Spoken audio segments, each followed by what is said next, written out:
Welcome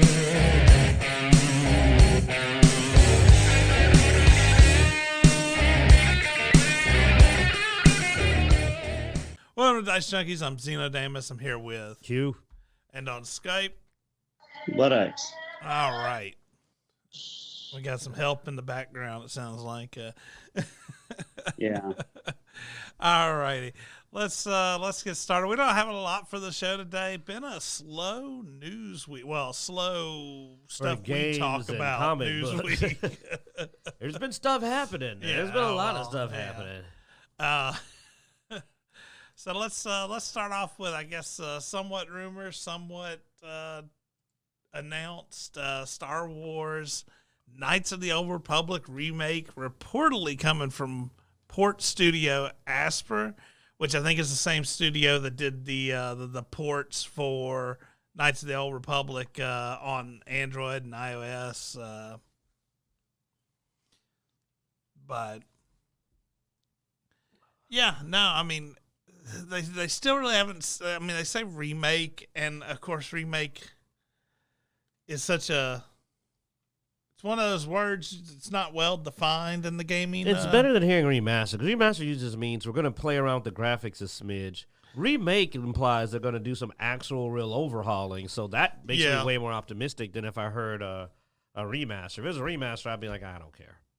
I can probably find a mod that does it better. But remake implies they're actually going to rebuild the game, which means it's going to have modern day graphics alone is usually going to be guaranteed on a remake, like full modern day, but also maybe some engine updates. I mean, I am very curious. KOTOR and KOTOR 2, Knights of the Republic, Knights of the Republic 2 are some of the best RPGs in existence. Yeah. And a chance to play, I will definitely be willing to give it a go. As long as it didn't do anything like friggin' Final Fantasy did and only come out on like PlayStation or some bull crap. So like, is this going to be a PC remake? Is it hitting other consoles, or is it just going to be a PlayStation 4 again, which means not in my wheelhouse? I mean, well, like you said, it depends on the level of the remake, I think, on whether or not I care where it shows up. But if it's an actual full remake where, I would love to see them update the combat system just a little bit. God, if they could make it an action RPG, I'd be over the moon. Don't go that far, man. They're not gonna go that far. They did for Final Fantasy VII. You'll get your hopes up. Then they put it on PlayStation. I still hate them. I would buy Final Fantasy immediately if it was somewhere else, but I mean, it's on PlayStation, and me and Sony. My problem with Final Fantasy VII is I just don't like the chapters break down where there's just so many pieces. I played action RPGs with worse stories. I mean, I wouldn't play it because it's a Final Fantasy game, because they made enough changes that it's not really the same game. But I just like action RPGs, dude. You've seen some of the stuff we've downloaded off of Steam just because, like, we played some trash action RPGs because they're action RPGs. True.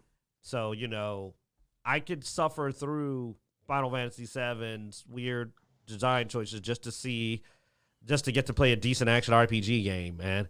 And KOTOR, even better action RPG with lightsabers. I've been dreaming of that. Like, I'm with you. It's just I'm saying you getting your hopes up a bit.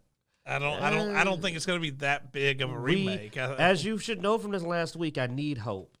I need a lot of hope. Yeah. The golden years are gone. We are in the decline, the fall of Rome. It's a crap shoot out there these days. I just want to be able to get a freaking new video card. I mean, I'm still mad about all this video card. So you can watch the shortage. Tragedy in high def. I mean, yes, see, this is why you need. I want to watch the Tragedy in the best quality possible. Well, I'm going to maintain optimism that this is, if not the KOTOR system wasn't the worst. So it wasn't the worst. Like, it needs an update, but it's not terrible if they keep the semi-real-time, turn-based, kind of not really turn-based. More like, I guess call it real-time squad combat. But I would be over the moon if they said, nah, man, grab your character, control them. It's going to be a little more, I would be like, that would be the greatest. So I'm going to always hope for the best and plan for what are we really going to get. All right, Blood Axe. What do you think about he's a huge KOTOR fan. KOTOR, man, remake? Well, I recently played KOTOR 1 about a month or two ago, so it's actually still holds up. Graphics wise, it's a little dated, but when they updated it for the Xbox One, it actually plays smoothly. Load screens are perfectly fine. Actually, they're faster than what they were on the original Xbox. The couple of issues I have with the original one is number one, regardless of light side or dark side, you still get the same dialogue. I went completely Sith, and they kept talking to me how I was a Jedi and a do-gooder. I'm like, no, I'm not. I'm the most evil motherfucker on the planet right now, but okay, whatever. You can call me what you want. So I do want to have more appropriate dialogue like they do have in KOTOR 2. KOTOR I do 2, like baby. the influence system, but I do want to see it updated to where your choices really affect your companions. No matter what you did, their light side, dark side level in KOTOR 1 never changed. In KOTOR 2, you could take someone from completely light side to dark side and vice versa. And I liked that story element within a story. Because even like Q has talked about in the past, we get more into the character and our on, even though the game doesn't quite pick up on what we're trying to do character wise, in our head canon, we know what we're trying to do. We may be Sith, but we're not going to go through as a chaotic evil Sith and slaughter everything. No, we do things with a purpose, with an agenda. Mm-hmm. And so I do want to have some more of the subtle mechanics added in with the original KOTOR. I do like the semi-turn-based system, being able to pause, switch through the characters, and put in a string of commands for them to do things, and that's perfectly fine. And I did not really mind the D20 type leveling system, just something that I was accustomed to from 3rd edition. But I'm pretty sure they'll probably do away with that and come up with a whole new level-based system for powers and attributes and so on and so forth. I am not really excited for a update. I want a redo. But if they're going to just put another coat of polish on it, man, I bought the other one for $5, and I can just play that story again if I wanted to. I actually would like, and like I said, something with a better game engine. Some polishing of the story or even rewriting of the story. I'd be perfectly fine with that. I do want to keep Darth Revan intact because Darth Revan is kind of the iconic person when it comes to KOTOR. That's who the story revolves around. And if you start swapping out Darth Revan for somebody else, especially the High Republic, you're going to turn me off really fast. Oh, yeah. So I do want to make sure that we keep those core mechanics intact, because otherwise it won't be KOTOR. You can just call it some other Star Wars game. Yeah. All right. Absolutely, man. Well said. And like you said, honestly, KOTOR 2 is the best way to go. Is do everything you did in KOTOR 2, do it in KOTOR 1, and you'll be good. Oh, yeah. Oh, and I mean, absolutely.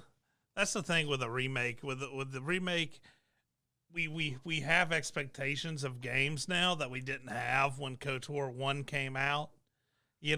So there are things that, as a gamer and in current time, you definitely want that stuff to affect conversation. You definitely want to see effects of your choices. So, I mean, he said it well because, like, I can't do evil characters. I really don't actually enjoy them much. But if I do them, I like to do lawful evil. Mm-hmm. And KOTOR 2, you could totally be like, I'm Sith, but I'm not baby stabbing Sith. Like, I'm in it for the power, but I have a purpose. I don't do things randomly and pointlessly. Then, but my greatest love is, we talked about before, I'll just shorten it, is that I got to play a light sider who totally did not follow the Jedi's strict code. He was like, no, man, I believe in love and family, and you could have emotions. Like, and it was cool to actually argue with, because you have a big scene where you get to argue with the character in there that's a Jedi about philosophy, and you could get light side points while disagreeing with her because, you have your own beliefs, and it's cool that I can be light side, but I'm not a monk, and I could be Sith, but I'm not a psycho. That was a really new, and like you said, everyone reacted differently. You walk in there glowing with Sith power, people just like, yo, what do you want? And you're just like, yeah, that's right. You should be scared. Versus your light side and just like, oh man, aren't you a Jedi? And you're like, no, but you've got the glow. And it's like, yeah, you don't have to. They're wrong. You can pull the Jedi are wrong and be light side. You can also pull the I'm doing what I want to do, but like, dude, stop kicking puppies. You know, you're looking at your guy and stop kicking puppies. That doesn't accomplish anything. Like, that kind of play is, like he said, allows us to follow our headcanon of what we're doing. Yeah. A lot better. Then you could go gray, and you could pull a pretty good gray. Like, you could slide the line really well, and it worked. So and just putting that in That's KOTOR. what Darth Trey kept trying to push you or nudge you in those directions, because any extreme light or dark side, she would warn you of your choices and how they're being seen and how they're affecting others. But yeah, she would kind of push you towards the gray, which I thought was interesting as well, because if you kind of stayed neutral, you know, she applauded you for it.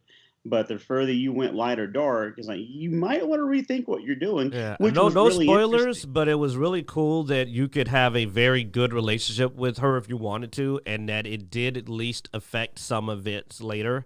Some of the dialogue, like you said, the dialogue reacted, and you could form a pretty strong bond with her that while it didn't change the whole story, it felt like it had an impact. And I like that. I like that it's this reaction of like, that hesitation and other things that really made me go, wow. And it was fun. You really got to get your character the way you wanted. If they did that in KOTOR 1 alone, just from a story perspective, that would be worth the play through. If they pulled that off in KOTOR 1. But if they can also polish the gameplay significantly, I will play KOTOR 1 through again, guaranteed. And they said remake. Like I said, if they're using the word correctly, and they mean remake, then it's going to be remade. It's going to be a new engine, because remakes they're redoing the whole game versus a remaster. A remake is we're remaking the game. We're making the game over again. So fingers crossed that they include some vast improvements. But even if they don't, if the graphics just get up to like Outriders or current game or Mass Effect level, it's worth a playthrough on that alone, man. Like, just because it's that good a game, and just having the graphics greatly improved would be enough for me to be willing to play it again. Yeah, and if they, especially if they remake KOTOR 2, the voice actress that they actually had for Kreia was phenomenal. Yes. I don't know if she's still alive or if she's still in the field, but even having her reprise her role, I think, would actually be phenomenal as well. Well, do you know who they? She really kind of embodied the character the way that we've seen some of the people we've interviewed recently really kind of pour a lot of themselves in their characters. And actually, it wasn't just dialogue. It actually made you stop and think, okay, I need to listen to what she's saying, or do I want to just do my own thing anyway? So anyway, digress. So. You know, that's another person, though. One of our interviewers, the voice actress for Queen Mira, would also do a good Kreia, though. She'd do good if they decide to pull her for Kreia. She would.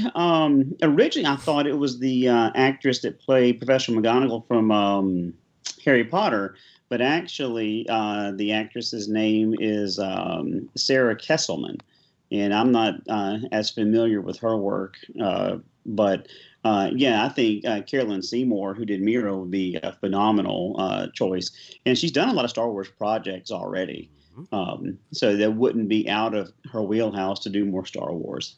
But yeah, we may have another couple of interviews coming up here pretty soon. So stay tuned for some of those. Those hopefully will be up in the next week or two.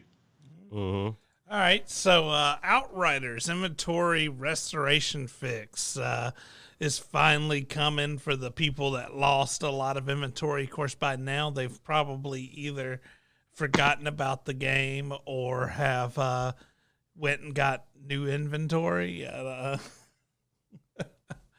So, but it's not going to be an exact fix. Like they're not just giving you the items you lost back. They're doing some kind of they call it a god roll here. They're doing god rolls and leveled up to your current tier, both world tier and challenge tier. Well, it's not necessarily all the items either. Like I think it was all the items you were wearing, and then a certain number, depending on how many items and legendaries and stuff like that you had. Wonder if it's going to give me back my gun I lost, because 2 times I've lost my assault rifle, the Hell Riders. pre-order assault rifle has disappeared off my character and my mask.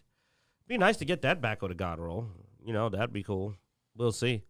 But I literally stopped wielding Hellriders, like the Hellrider assault rifle, because it keeps disappearing.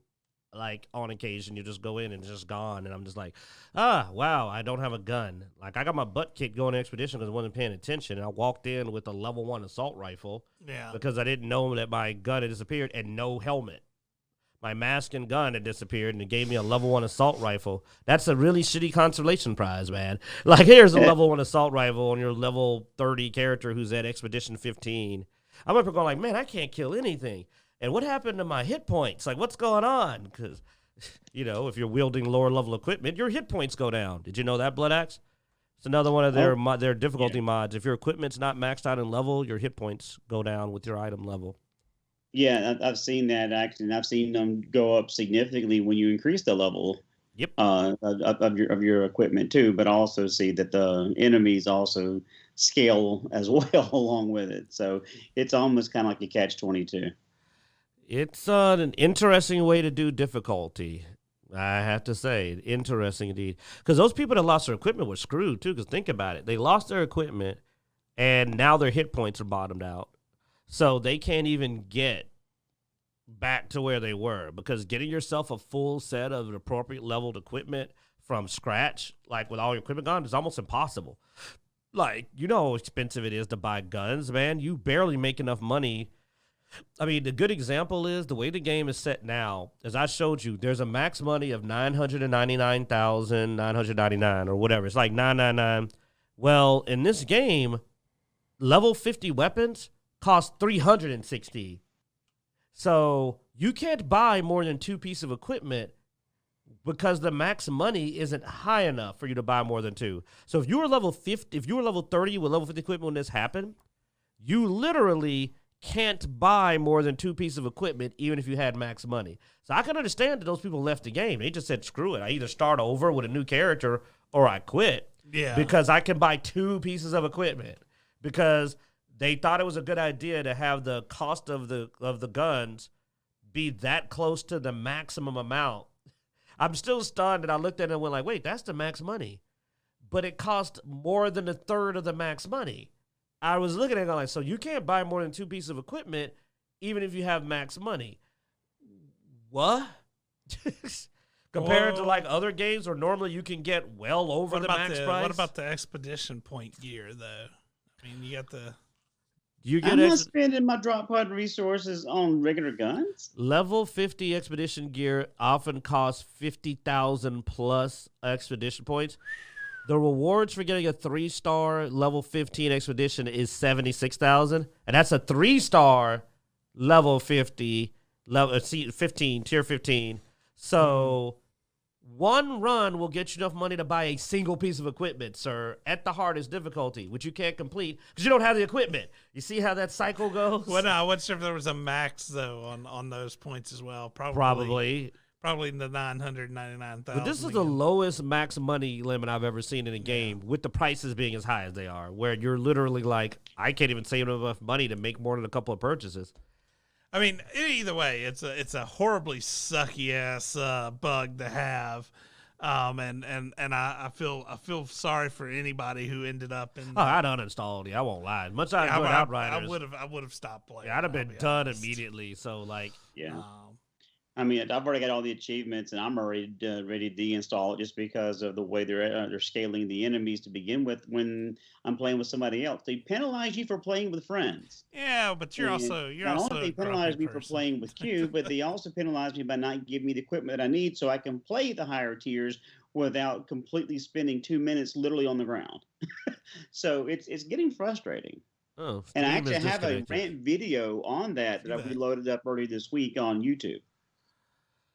Yeah, it looks like we're having some connection issues.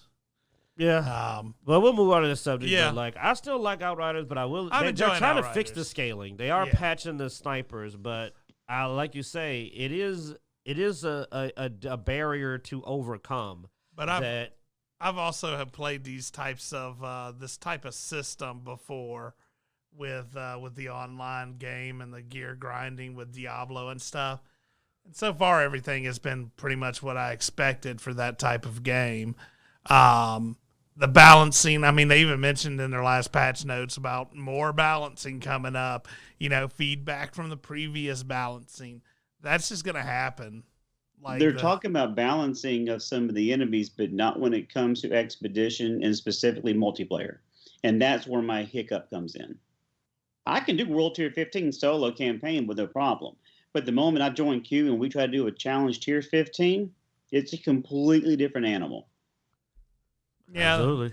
I didn't see where they mentioned this specific what balancing they were talking about. They just said they were going to talk about more coming soon on balancing. So yeah, they're fixing the snipers. They're fixing a couple of other things, and Q has been complaining more about the snipers in Expedition than any other enemy, except for maybe the captains, who apparently have 300 times the amount of hit points soaked than regular enemies. Well, do. when I played my pyro, I became aware of it because I'm blowing away the mobs, and I can't use an anomaly power build and beat a captain. It's impossible. Yeah. But I burned 2 clips of twisted rounds to not even drop the captain sometimes. But let's go on to our next one. Are we gonna do one of those random encounters that we're so fond of? I mean, I guess we'll just end the show with a random encounter because this is a short mention here of just a new game that's coming up. Yeah, as much as I'm not into usually playing furry things, he says. Well, we know like you have a furry fetish, man. Oh yeah, this actually looks really interesting. Biomutant. Let's give him the name, the Biomutant, because it's not showing it on there. Yeah, Biomutant. The world trailer came out this week, which they had some previous trailers that was just cinematics before and very limited in scope. But this shows a much bigger world. The exploration looks fascinating. Like I like a nice open world, and this is an amazing looking open world. And some of the items is just like, do you craft these things? Like, I'm not sure. Like, do you have skills and stuff? Like you don't get an idea of the gameplay mechanics, the fine-tuned ones, but there's a lot of ways to move around. Like the mech, giant robots. One was here you got like some kind of mechanical horse. And then there was the hand that was creepy. Yeah, flying a bat thing. So, I mean, there's the hand. Yeah, you got almost clockwork style hand. So, I mean, fascinating vehicles and environments. I remember the earlier trailers showed some pretty good looking combat. Yeah. So they've got my attention. I'll definitely in May be keeping an eye out. And who knows? I mean, it is coming out on Xbox. Well, wait a minute. PS4, Xbox One? Yeah, it's coming out on all 3 console types. Yeah. I'm looking at their Twitter account right now. That says PS4 and Xbox One now. Which you can play Xbox One content on the series consoles. It's just not optimized for them. Huh. Think it's gonna hit Game Pass? I don't know. It's not saying anything about it, but they're talking about pre-orders on their Twitter page. It wouldn't surprise me if they do go to Game Pass. Yeah, THQ Nordic. Those are the ones that did the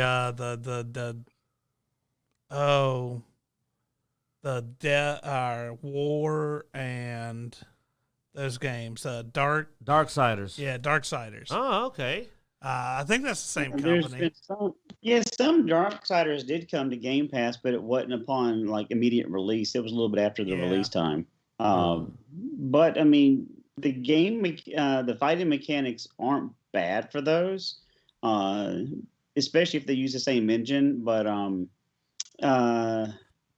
don't know how interested I would be into it, because just looking at the pictures or the images, they don't look as crisp as I would like for them to be. But maybe it's not gameplay footage, so we'll see.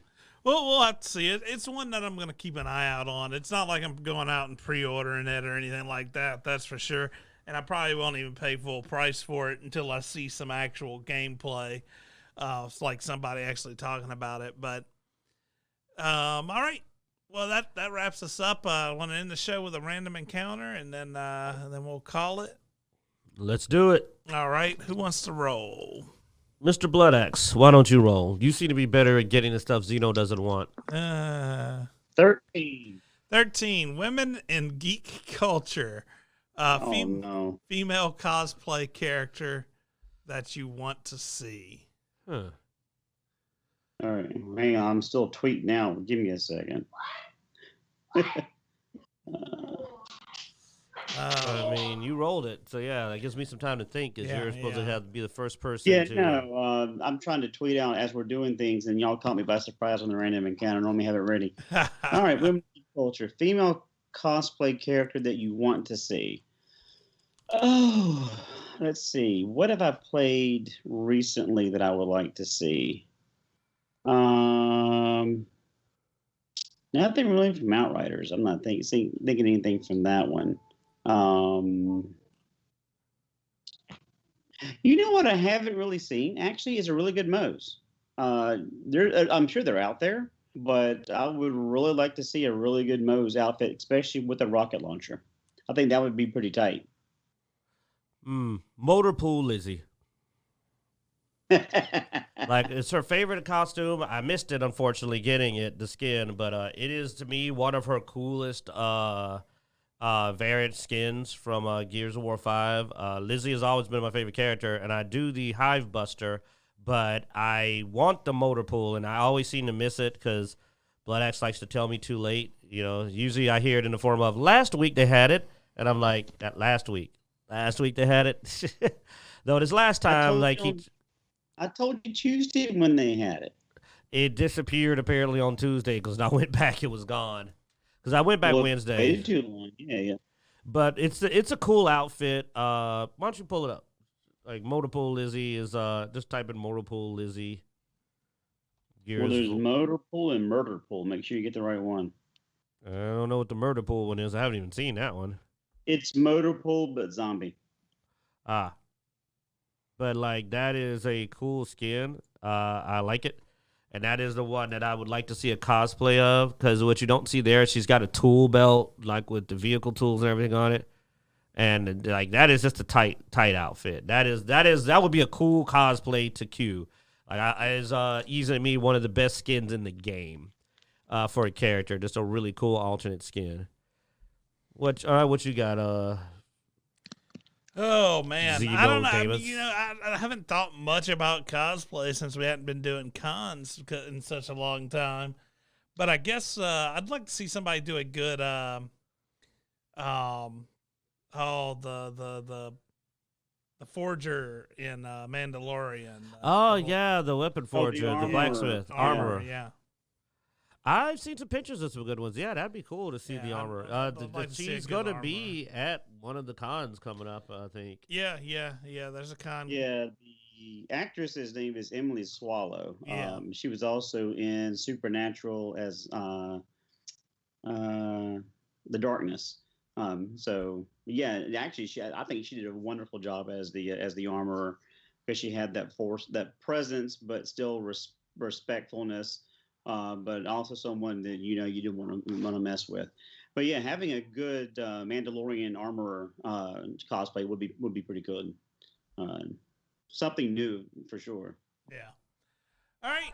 Well, I think that's where we're going to wrap up this episode. Thanks for watching. As every week, we hope you enjoy. I guess I'm doing this out of order here, so be sure to check us out at Dicejunkies.com so you can find everywhere we are online. Facebook, Twitter, Instagram, all that good stuff.